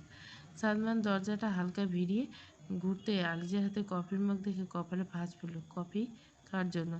আলিজা একটু অস্বস্তি নিয়ে বলল, জি, আপনার জন্য এনেছে। আম্মি বলেছেন আপনি এই সময় কফি খান। ডাহা মিথ্যা কথা। আনহেতে ফাড়ি দিয়ে এমন কিছুই বলেনি। আসলে সাদমান ঘরে এভাবে হুট করে আসতে আলিজা নিজের একটু অস্বস্তি হয়েছিল। এই কফির একটা বাহানা নিয়ে এসছে। এতে হয়তো সাদমান ভাবে সে তার ডাকে আসেনি, কফি দিতে এসেছে। আলিজা মুখটা সাদমানের দিকে এগিয়ে গেল। সাদমান মনে মনে মলিন হাসলো বোকা মেয়েটার কাণ্ডে। তার কাছে আসতে মেয়েটা কতটা জড়তা, আর এই মেয়েকে নিয়ে সে এতক্ষণ অস্থির হয়েছিল। কফির মগটা হাতে নিয়ে সে সোফায় পায়ের উপর পা তুলে এক পাশ হাতের সোফার উপর এক হাত মেলে বসলো। তারপর কফির মগে একটা চুমুক দিয়ে স্বাভাবিক গলায় বলল, ও আম্মি বলেছে। আম্মি আর কি বলেছে? সাদমান স্বাভাবিক স্বরে কথা বলতে দেখে আলিজা যেন একটা ভাব ছেড়ে বাঁচল। একটা গম্ভীর নিঃশ্বাস নিয়ে সেখানে দাঁড়িয়ে বলে, আর কিছু বলেনি, শুধু আপনাকে কফি দিতে বলছে। আলিজা আর কথায় সাদমান বুক চিরে ধীরে একটা দীর্ঘশ্বাস বেরিয়ে এলো। কফির মগটা নির্ভর সামনে সেন্টার টেবিলের উপর রেখে ধীর পায়ে উঠে দাঁড়ালো সে। এই মেয়েকে নিয়ে সে তো এতক্ষণ ধরে অস্থির হয়ে ভাবছিল, অথচ এই মেয়েটা তার কাছে আসতে গেলে হাজারটা বাহানা খুঁজে দূরে সরে যাওয়ার। অবশ্য মেয়েটার এখানে কোনো দোষ নেই, সেই তো তাকে নিজে থেকে দূরে থাকতে বলছে, স্ত্রী সুলভ আচরণ করতে নিষেধ করছে, কিন্তু এখন এইসব মেনে নিতে পারছে না। সাদমান ধীরে ধীরে আলিজার আরও কিছুটা কাছে এগিয়ে এলো। সাদমান এতটা কাছে আসতে দেখে আলিজা শাশুড়ি বলা কথাগুলো মনে করলো। স্ত্রী সুলভ আচরণ করতে হবে, আজ আর পিছু হাঁটবে না। নিজেকে শক্ত করে সেখানে দাঁড়িয়ে এলো, তবে সামনে সুঠামদের পুরুষটির দিকে তাকানোর সাহস হল না। দৃষ্টি নেমে রইল নিজের মুঠো করে ধরে রাখা হাত দুটোর দিকে। ছোট্ট মুখ জুড়ে দিলে মুহূর্তে রাজ্যের লজ্জা এসে ভর করেছে। সাদমান মেয়েটার এমন অবস্থা দেখে কিছুক্ষণ চুপচাপ তাকিয়ে রইল। লজ্জায় কুঁকড়ে যাওয়া মুখটা দেখে তার ঠোঁটে কোনো অজান্তে মৃদু হাসি ফুটে উঠল। কিন্তু পরক্ষণেই খানিক আগে মিথ্যা বলার কথা মনে পড়তে চোয়াল শক্ত হয়ে চাপাসা বলল, আমার কাছে না আসার এত বাহানা, এত সংকোচ কেন? সাদমানের কথাটা কানে যেতে আলিজের চোখ দুটো বড় বড় করে তাকালো তার দিকে। ধরেই ফেললো কি করে এই মানাবে। সাদমানের মুখের দিকে তাকাতে মেয়েটার সামান্য মুখ উঁচু করতে হয়, কারণ সামনে দাঁড়িয়ে থাকা পুরুষটি তার চেয়ে বেশ লম্বা। আলিজা অবাক হওয়া মুখের দেখে সাদমান পাত্তা না দিয়ে বলল, আমি তো প্রথমেই বলে দিয়েছিলাম এইরকম তুচ্ছ বিষয় নিয়ে কখনো কিছু বাড়াবাড়ি করবে না। তবুও কেন এত অস্থির হও আমার আশেপাশে? আমি কখনো তোমাকে সেরকম কোনো ইঙ্গিত দিয়েছি? কখনো কোনো অধিকার নিয়ে তোমার সামনে দাঁড়িয়েছি? আনসার মে জাহান, তোমার এইসব আচরণে আমি ভীষণ ডিস্টার্ব। আমার কোনো আচরণে কি তোমার মনে হয়েছে যে? সাদমান কথাটা শেষ করে কয়েক সেকেন্ড চুপ করে রইল। সে সরু চোখ করে তাকিয়ে রইল আলিজার দিকে। মেয়েটার মুখে অপরাধী ভাব, অথচ কোনো উত্তর নেই। আমি তোমাকে অসম্মান করতে চাই না জাহান, কিন্তু তোমার এই আচরণ আমাকে বারবার অস্বস্তিতে ফেলছে। বারবার না, চাইতেও নিজেকে যেন অপরাধীর কাঠগড়ায় দাঁড় করাতে হচ্ছে। তাই নিজেকে সামলাও। আমার চারপাশে অকারণে ঘোরাঘুরি করবে না। আর আমার প্রতিটা কথার অন্য কোনো অর্থ খুঁজবে না। সাদমান ধীর ভারী কণ্ঠে কথাগুলো বলল। আলিজা সাদমানের এতটা কঠিন আচরণ নিতে পারল না। মাথা নিচু করে রইল। কাঁপতে লাগলো তার ঠোঁটের দুই প্রান্ত। মুহূর্তে চোখের অশ্রুগুলো গড়িয়ে পড়তে লাগলো একের পর এক। কান্না থামানোর আপ্রাণ চেষ্টা করেও পারল না। প্রতিটি কথাই যেন বুকের ভেতর গিয়ে আঘাত করছিল। কোনো এক অজানা কারণে সাদমান রাগটা যেন কমছেই না। সে ধীরে ধীরে বিছানায় বসে পড়ল। মাথাটা সামান্য নিচু করে কিছুক্ষণ চুপচাপ বসে রইল। বোকা মেয়েটা কান্নার ভারী নিঃশ্বাস ওঠানামা করতে লাগলো। আলিজের নীরব কান্না দেখে সাদমান এবার নড়ল না। মেয়েটার চোখ বেয়ে অশ্রু গড়িয়ে পড়ছে, তবু সে নিশ্চুপ হয়ে রইল। কোনো সান্ত্বনা দিল না, যেন ইচ্ছে করে নিজের মনটাকে শক্ত করে রেখেছে। আলিজা বেশ বুঝতে পারছিল সাদমানের এরকম আচরণের কারণ। আলিজা বহু কষ্টে নিজেকে সামলে নিল। শাড়ির আঁচল দিয়ে চোখের পানি মুছে নিল দ্রুত। তারপর বিছানায় দিকে দু কদম এগিয়ে সাদমানের সামনে এসে দাঁড়ালো, চোখে মুখে রাগের ছোঁয়া। সাদমান আলিজার উপস্থিতি বুঝতে পেরে কোনো প্রতিক্রিয়া দেখালো না, আগের মতো গম্ভীর মুখে বসে রইল। আলিজা মনে মনে বলল, এতক্ষণ সাদমানের বলা তিক্ত কথাগুলো আর তার কঠোর আচরণ যেন তাকে ভেতর থেকে সাহস দিল। ভেতরে জমে থাকা কথাগুলো আর চেপে রাখতে পারল না। আপনি নিজেকে কী ভাবেন? আমি আপনার পায়ে পড়ে বিয়ে করিনি, বরং আপনার জন্য আমার হবু বরকে হারিয়েছি। আপনি যদি সেদিন গ্রামে না যেতেন তাহলে হয়তো আমার একটা সুন্দর জীবন থাকতো, একটা সুন্দর সংসার থাকতো। কিন্তু সেই জীবনটা তো আপনি কেড়ে নিয়েছেন। আর এখন আপনার স্ত্রী হয়ে আমি আপনার জীবনে কোথাও নেই। বিয়ে হয়েছে ঠিকই, আপনার সঙ্গে আমার কোনো সংসার নেই। আপনি আমাকে স্ত্রীর মর্যাদা নেই, আমার স্বামী হিসাবে কখনো পাশে দাঁড়ান। অথচ যখন আমি আপনার কাছে আসি তখন এমন আচরণ করেন যেন আমি কোনো পরনারী। বলুন তো আমি কোথায় যাব? আপনার জন্য আমার আগের জীবনটা হারালাম, আর আপনার কাছে তো আমি নিজের জীবনটাও পেলাম না। আলিজার কণ্ঠে রাগের চেয়ে অভিমানের ছোঁয়া বেশি। এতদিনে জমে থাকা দুঃখ, কষ্ট, অভিমান যেন একসঙ্গে বেরিয়ে এসছে। সাদমান এতক্ষণ অবাক হয়ে আলিজার দিকে তাকিয়ে রইল। এই মেয়ে এইভাবে কথা বলতে পারে? সারাক্ষণ তো বিড়াল ছানার মতো মিনমিন করে কথা বলে, আর এখন মেয়েটা যে তার প্রতি এতটা অভিমান জমিয়ে রেখেছে সেটা বুঝতে পারেননি। চুপচাপ থাকা আলিজার মুখে এমন কথা শুনে বেশিটা হয়তো ভাবেনি। সাদমান ছোট্ট মেয়েটার অভিমান ভরা কথাগুলো শুনে আর নিজেকে রাগ ধরে রাখতে পারল না। উঠে এসে আলিজার ছোট্ট কোমল হাতটা ধরে তাকে বিছানায় বসলো। তারপর সেন্টার টেবিল থেকে পানির গ্লাসটা তুলে আলিজার হাতে দিয়ে ইশারায় পানি পান করতে লাগলো। আলিজা ফুপিয়ে কাঁদছে, চোখ দুটো পানিতে ভরে আছে, ছোট কাঁপছে। গ্লাস হাতে নিয়ে কিছুক্ষণ চুপ করে রইল সে। সাদমান আলিজের সামনে হাঁটু গেড়ে বসে নরম গলে বলল, পানিটা খাও, নিজেকে শান্ত করো, নাহলে কিন্তু আমি শান্ত করব। সাদমানের নরম গলার কথাটা শুনে আলিজা ধীর পায়ে একটু পানি খেলো। তারপর ভুরু কুচকে ঠোঁট দুটো কামড়ে মনে হলো, শান্ত করবে মানে কি? প্রশ্নটা করতে ইচ্ছে করলো, কিন্তু ওইভাবে মুখ খুলতে মন চাইল না, তাই চুপচাপ গ্লাসটা হাতে নিয়ে বসে পড়লো। আলিজা পানিটা পান করতে সাদমান বলল, এই ছোট্ট মাথায় এসব পাকনামির কথা কে ঢুকেছে বলো তো? আলিজা কথাটা শুনে ভুরু কুচকে সাদমানের দিকে তাকালো। এতক্ষণ কান্নায় ভেজা চোখ দুটো এবার সামান্য বিরক্ত ফুটে উঠলো। পাকনামি কোথায় করলাম আমি? সাদমান মেয়েটার মুখের দিকে তাকিয়ে কেমন একটা বাঁকা হাসি দিল। এই যে এতক্ষণ ধরে যা যা বললি সেগুলো পাকনামি ছাড়া আর কি? আলিজা নিঃশব্দে বসে রইল। সে তো শাশুড়ির কথাগুলো মতো এসব বলেনি, নিজের মনের কথাগুলো স্বামীর কাছে প্রকাশ করছে। এতদিনে একাকিত্ব, মনের গভীরে লুকিয়ে রাখা ছোট ছোট স্বপ্ন যেগুলো বিয়ের পর পূর্ণ হওয়ার কথা, একজন স্বামীকে ঘিরে যে স্বপ্নগুলো সে মনে মনে রেখেছিল সেগুলোই তো আজ মুখ দিয়ে বেরিয়েছে। সাদমানার কথা না বাড়িয়ে উঠে দাঁড়ালো। কণ্ঠটা এবার বেশ গম্ভীর, অনেকটা আদেশের সুর বলল, ছোট্ট মাথায় এসব ইউজলেস চিন্তা হবে না। কাল 10টায় রেডি থাকো, কলেজে ভর্তি করতে নিয়ে যাব। মন দিয়ে পড়াশোনা করো, ভবিষ্যতে কী হবে সেটা ভবিষ্যতে দেখা যাবে, এসব নিয়ে মাথা ঘামানোর দরকার নেই। আলিজা সাদমানের কথার কোনো প্রতিক্রিয়া দেখাল না। মানুষটা তার প্রশ্নের উত্তর না দিয়ে কীভাবে যেন কথা ঘুরিয়ে অন্য প্রসঙ্গ টানলো, সেটা সে বেশ বুঝতে পারল। আলিজা চুপচাপ উঠে দাঁড়িয়ে কয়েক কদম এগিয়ে যেতে সাদমান একটু এগিয়ে তার সামনে দাঁড়ালো। আলিজা আবার অভিমানী মুখ গেয়ে নিল, স্বামীর দিকে তাকাল না। সাদমান আলিজার অভিমানী মুখটার দিকে তাকিয়ে কণ্ঠটা নরম করল না, বরং গম্ভীর স্বরে বলল, আর শোনো, এখান থেকে বাসা বের হলে মাথায় হিজাব পরবে। তোমার চুল যেন আমার ছাড়া আর কোনো পুরুষের চোখে না পড়ে। আর বাসায় থাকলে বাড়ির পুরুষদের সামনে পর্দা করবে, বুঝেছো? সাদমানের কথাগুলো যেন স্পষ্ট স্বামীর অধিকারবোধ। আলিজা হ্যাঁ না কিছুই বলল না। সাদমান কথা শেষ হতে তাকে পাশ কাটিয়ে চলে গেল। সাদমান আলিজার যাওয়ার দিকে তাকিয়ে একটা দীর্ঘশ্বাস ফেলল। আজকে মেয়েটাকে দেখতে পূর্ণাঙ্গ নারী লাগছে, আচরণ বেশ তেজি ভাব। পিচ্চি মেয়েটা যে এতটা অভিমান করে বসে আছে সেটা বুঝতে পেরে সাদমান ঠোঁটের কোণে হালকা হাসি ফুটল। কেন জানি মনটা ভালো লাগছে তার মেয়েটার অভিমান দেখে। সাদমান ক্লান্ত শরীর নিয়ে বিছানায় শুয়ে পড়ল। চোখ দুটো বন্ধ করার আগে আপন মনে মৃদু স্বরে বলল, পিচ্ছি আর পিচ্ছি নেই। সন্ধ্যা প্রায় 6টা। ঢাকা একটি বিলাসবহুল ক্লাবের ভেতরে জমজট পড়বে। চারপাশে মৃদু আলো আর উচ্চস্বরে বাজতে থাকা গানের তালে কয়েকজন তরুণ তরুণী নাচতে। ছোট ছোট ড্রেস পরা কয়েকজন তরুণী গানের তালে তালে নেচে ব্যস্ত। কেউ হাতে পানীয় নিয়ে আড্ডায় ব্যস্ত, কেউ বা নাচছে বন্ধুদের সঙ্গে। সেই কোলাহলে একটু দূরে কোণে বসে একা মদ্যপান করছে এক যুবক।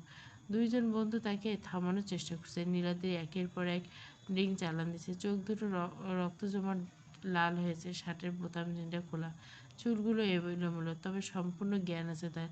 ড্রিঙ্কসের গ্লাসটা ঠোঁটে লাগিয়ে কিছুটা আক্ষেপের সুরে বলতে লাগলো, সে কেন আমার হল না আকাশ, যাকে পাওয়ার জন্য এত বছর অপেক্ষা করলাম, যে পাখিটা বড় হওয়ার অপেক্ষায় এতদিন নিজেকে মানিয়ে শান্ত রেখেছি, আর সে অন্য কারো হয়ে গেল। আমি সহ্য করতে পারছি না, কি করব আমি?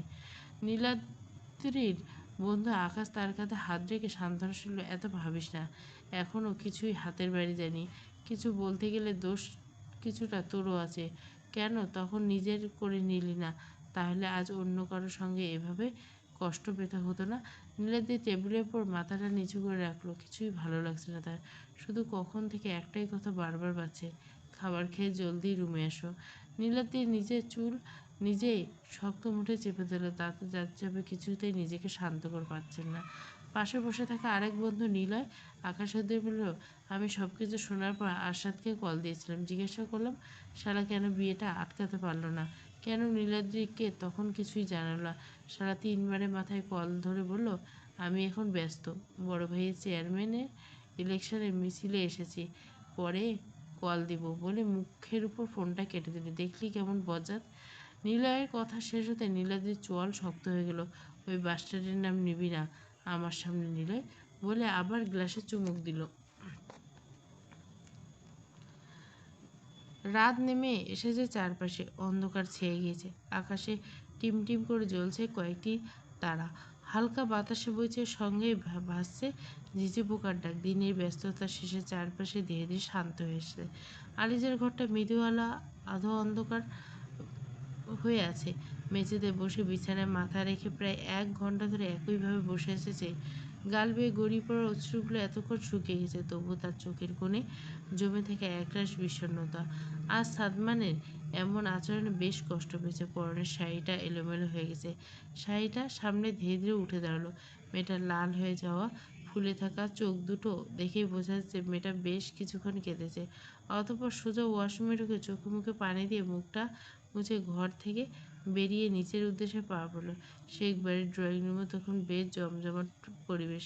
সন্ধ্যায় নাস্তার সময় হওয়ায় সবাই একসঙ্গে বসেছে। শুধু অফিসে বাড়ির পুরুষ সদস্যরা তখনও অফিস থেকে ফেরেনি। সাদমান বিকেলের দিকে অফিসিয়াল কিছু কাজে বাইরে বের হয়েছিল, কিন্তু আরমান আজ কোথাও যায়নি। বলতে গেলে তার মন চাইলে অফিসে যায়, নাহলে সারাক্ষণ চাচুর সঙ্গে সে আর মেহেবার রাজনীতির কাজে লেগে থাকে। বলতে গেলে সুলেমান সাহেবের ডান হাত আরমান আর মেহেবার। নূর, আরহান আর আয়শা সোফার উপর বসে টিভির কোরিয়ান সিরিয়াল দেখছে।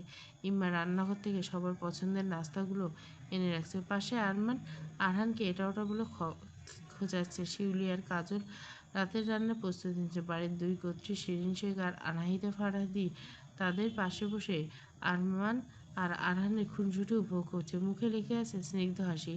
সবাই যার যার পছন্দের নাস্তা খাচ্ছে। আরহান তার পছন্দের নুডল খেছে, তবে মুখটা বিরক্তিতে কুঁচকেছে, কারণ আরমান সে কখন থেকে তাকে জ্বালিয়ে যাচ্ছে। আরহান আর না পেরে কিছু বলতে যাবে, তখনই আরমান আলিজাকে নিচে আসতে দেখে আবার তাকে জ্বালানোর সুযোগটুকু হাতছাড়া করল না। দুষ্ট হেসে বলল, আচ্ছা জুনিয়র নাসির সাহেব, আপনার পাপার নতুন হয়ে কী বলে ডাকেন তো শুনি। তার গলায় স্পষ্ট দুষ্টুমি। ততক্ষণে আলিজা নিচে নেমে এসছে। সেদিকে কোনো নজর না দিয়ে রান্নাঘরের দিকে যেতে নূর একটা চিৎকার করে বলে উঠল, এ আলিজা, এখানে এসো। আলিজা নূরের প্রায় সমবয়সী হয়ে নূর তাকে বেশ পছন্দ করে। এই বাড়িতে নূরের ভাই তার থেকে বয়সে অনেক বড়, তাই নিজের বড় বোন আলিজাকে পছন্দ না করলেও নূরের সঙ্গে আলিজার বেশ খাতির। নূরের ডাক শুনে আলিজা না চাইতেও তাদের কাছে এগিয়ে গেল। নূর তাকে টেনে আরহান আর নিজের মাঝে বসিয়ে দিল।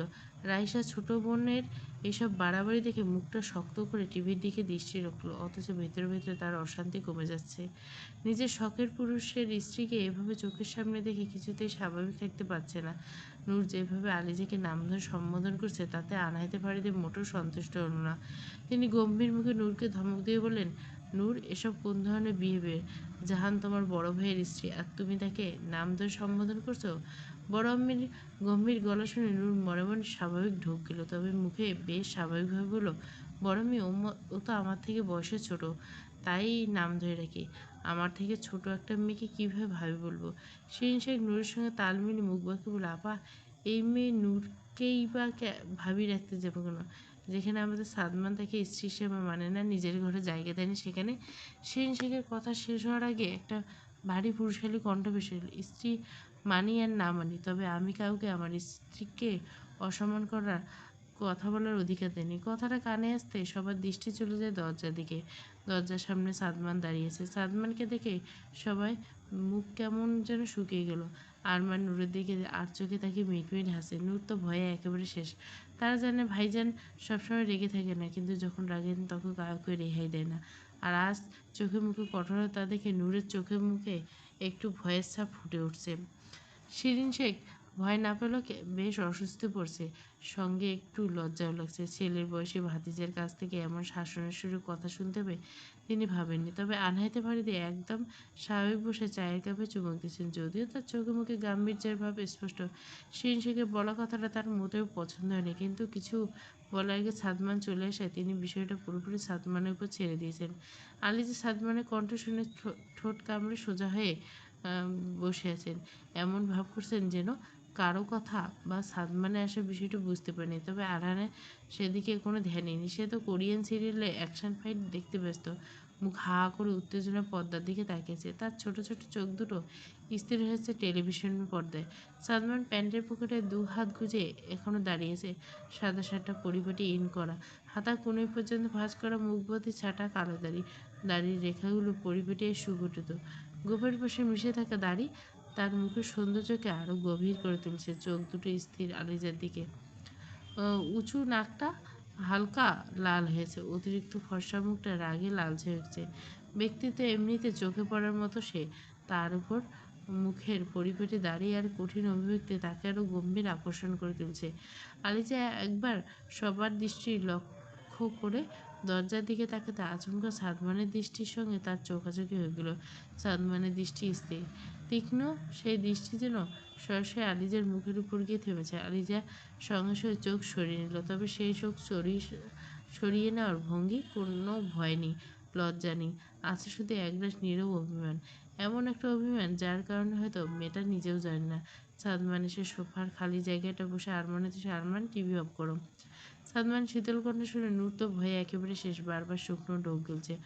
অস্বস্তিতে পরিপাটি হয়ে বাঁধা চুলগুলো বারবার হাত দিয়ে কানের পেছনে গুঁজে দিচ্ছে।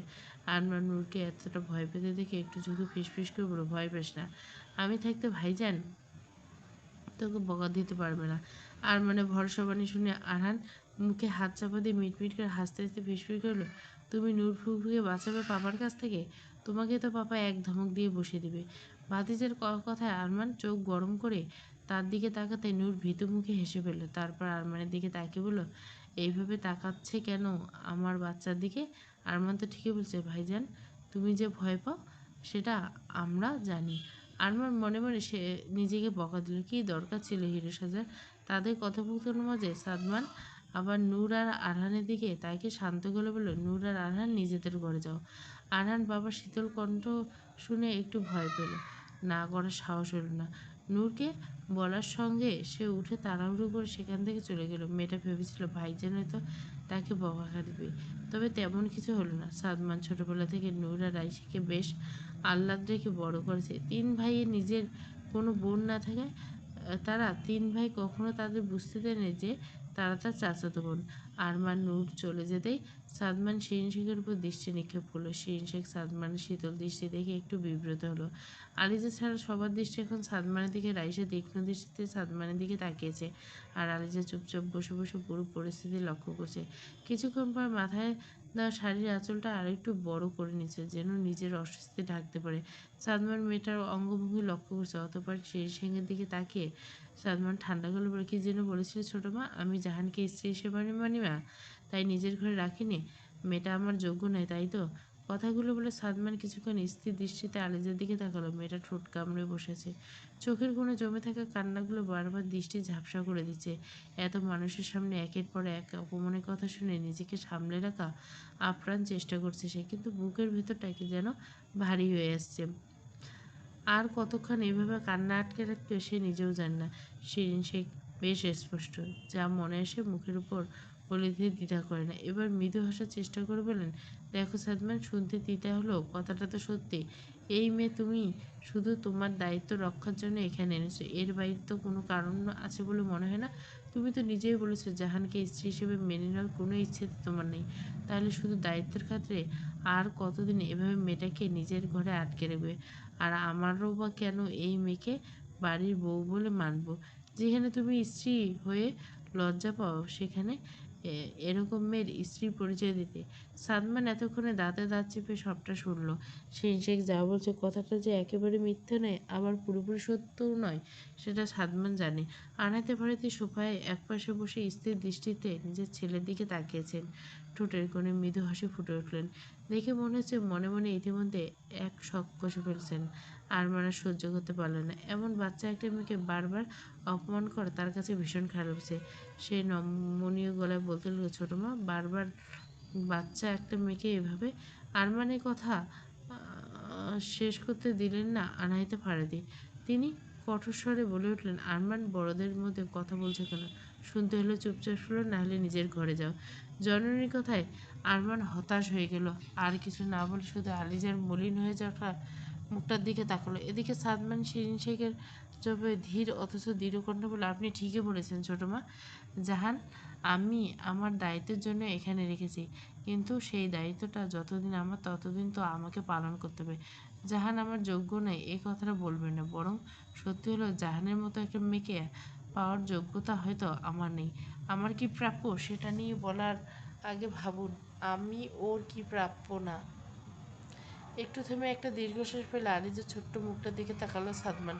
সাদমান তার পক্ষ নিয়ে কথা বলে কোনো বিশেষ পরিবর্তন দেখা দিল না, কেমন যেন পাথরের মতো সোজা হয়ে বসে আছে। সাদমান বিকেলের করা আচরণে বেশ প্রভাব পড়েছে মেয়েটার ছোট্ট মনে। আলিজা সাদমানের মুখে আলিজার জন্য এমন কোমল কথা শুনে রাইসের ভেতরটা জ্বলে উঠল। মেয়েটার প্রতি সাদমানের এই কোমলতা তার একদম সহ্য হলো না।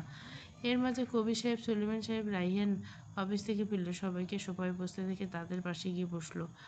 ইমা রান্নাঘর থেকে তাদের জন্য পানি আর রান্নাঘরের দিকে চলে গেলেন। নীরার দিকে না দেখতে পেয়ে শিরিন শেখ কপালে ভাঁজ ফেলে স্বামীর উদ্দেশ্যে বললে, আপনারা সবাই এলেন, নীলাদ্রি কোথায়? আপনাদের সঙ্গে তো আসার কথা। সুলেমান সাহেব পানি পান করার গ্লাসটা টেবিলে রেখে বললেন, আমি কি জানি? আমি তো পার্টি অফিস থেকে ভাইয়ার ফোন পেয়ে গিয়েছিলাম, তাই একসঙ্গে এসেছে। রায়হান বলে, ছোটো মা, নীলাদ্রি তো দুপুরের থেকে গায়েব, অফিসে যায়নি। সবাই একটু চিন্তিত। আনাহিতে ফারেদি সাহেবগুলো বলে, আপনারা এমনই এই চিন্তা করছেন, জোয়ান ছিল, হয়তো বন্ধুদের সাথে ঘুরতে গেছে। আনাহিতে ফারেদির কথায় সবাই যেন একটা যুক্তি খুঁজে পেল, তাই এ নিয়ে আর কেউ কিছু বলল না। আলিজা সবার সামনে এভাবে পুতুলের মতো বসে থাকতে দেখে ভালো লাগছিল না। ভাবলো রান্নাঘরে চলে যাবে, যেখানে তো তেমন কোনো কাজ নেই। সে আরমানের পাশ থেকে উঠতে চাইলে আনায়াতে ফারিদি সতর্ক কণ্ঠে বলল, তুমি কোথায় যাচ্ছ? বসো এখানে, তোমার আর নাসিরের বিষয়ে কিছু কথা আছে। কেউ কিছু বলল না। সবাই জানে আনাহিতে ফারিদি যখন এভাবে কথা বলবে তখন নিশ্চয়ই কোনো গুরুত্বপূর্ণ বিষয় নিয়ে আলোচনা করবে। কবির সাহেব আর সুলেমান সাহেব একে অপরের মুখ চাওয়াচাই করলো। আলিজা আর উঠতে পারল না। আলিজার কপালে ভাঁজ ফেলে মায়ের দিকে শান্ত দৃষ্টিতে তাকালো। তারপর একবার চোয়ালের উপর হাত বুলিয়ে বোঝার চেষ্টা করলো জননী কি চাচ্ছে। আনাহিতা ফারিদি ছেলের দিকে তাকিয়ে সাবিসে বললেন, নাসিরের জাহান, তোমরা দুজনে কিছু প্রশ্ন করবো, খুব ভেবেচিন্তে উত্তর দেবে। সাদমান কিছুক্ষণ ভেবে বলে, ঠিক আছে আম্মি। আলিজা কোনো উত্তর দিতে পারলো না। মেয়েটার বুকটা ভেতরটা ধকধক করছে। বারবার শুকনো ঢোক গিলে নিজেকে স্বাভাবিক করার চেষ্টা করছে। হাতের তালু দুটো ঘেমেছে। সে জানে শাশুড়ি কোন বিষয়ে কথা বলবে। সবাই আগ্রহ নিয়ে তাদের কথোপকথনের দিকে তাকিয়েছে। আনাহিতে ফারিদি একটা গম্ভীর নিঃশ্বাস নিয়ে সাদমানের দিকে তাকালেন। তারপর সরাসরি প্রশ্ন করলেন, তোমাকে সরাসরি প্রশ্ন করছি, তোমার সামনে বসে থাকা মেয়েটিকে তুমি যেদিন এই বাড়িতে নিয়ে এসেছিলে সেদিন ঠিক কী পরিচয়ে নিয়ে এসেছিলে? জননীর এমন প্রশ্নে সাদমানের কপালে গভীর ভাঁজ ফেলল। সঙ্গে একটু বিব্রত হলো সবার সামনে জননীর এমন প্রশ্নে। তবু নিজেকে সামনে নিয়ে কণ্ঠটা ক্রমশ নরম করল স্ত্রীর পরিচয়ে। সাদমানের মুখে কথাটা শুনে আলিজা যেন মুহূর্তের জন্য স্তব্ধ হয়ে গেল। কেমন অধিকার মাখানো গলায় বলল মানুষটা। মেয়েটা একবার নজর ফেলল সাদমানের মুখোমুখি দিকে। সাদমানের দৃষ্টি আগের থেকে আলিজার উপর ছিল। সঙ্গে সঙ্গে দৃষ্টি সরিয়ে নিল আলিজা। এতক্ষণে রাইসা নিচের দিকে তাকিয়ে নীরবে তাদের কথোপকথন শুনছিল। কিন্তু সাদমানের শেষ কথাটা যেন রাইসার ভেতরটা একেবারে ভেঙে চুরমার করে দিল। সাদমান যখনই আলিজাকে নিজের স্ত্রী বলে সম্বোধন করে তখনই বুকের ভেতরটা কেমন মোচড় দিয়ে ওঠে। আনাইতে ফারিদি এবার সাদমানের দিকে তাকিয়ে প্রশ্ন করল, আচ্ছা বেশ ভালোই তো মনে আছে, মেয়েটাকে স্ত্রী হিসেবে তিন কবুল গ্রহণ করেছিল, তাহলে মেয়েটা তো এখন তোমার বৈধ স্ত্রী। তবে সেই এই বাড়িতে মেহমানের মতো থাকে কেন? মেয়েটার তো এখন পুরোদমে সংসার করার কথা ছিল, তাই না? কথার ভঙ্গিতে সরাসরি প্রশ্ন থাকলো, আড়ালে স্পষ্ট খোঁচার ইঙ্গিত। সবাই বুঝতে পারলো বড় করতেই কেন একের পর এক প্রশ্ন করেই চলছে। বিষয়টা বুঝে কেউ মুখ খুলল না। তার প্রশ্নগুলো আলিজা বেশ অস্বস্তি পড়ছে। ভিতরে ভিতরে অপমানিত বোধ করছে মেয়েটা। তবু বাইরে তার কোনো প্রকাশ নেই। নিজেকে স্বাভাবিক রাখার আপ্রাণ চেষ্টা করলো, যেন কিছুই হয়নি, যেন কথাগুলো তার মনে একটুও দাগ কাটেনি। অসম মিলন পর্ব 4। পুরো গল্পটা প্লেলিস্টে। গল্প শুরু করছি মানে গল্প এন্ড অব্দি দেবো।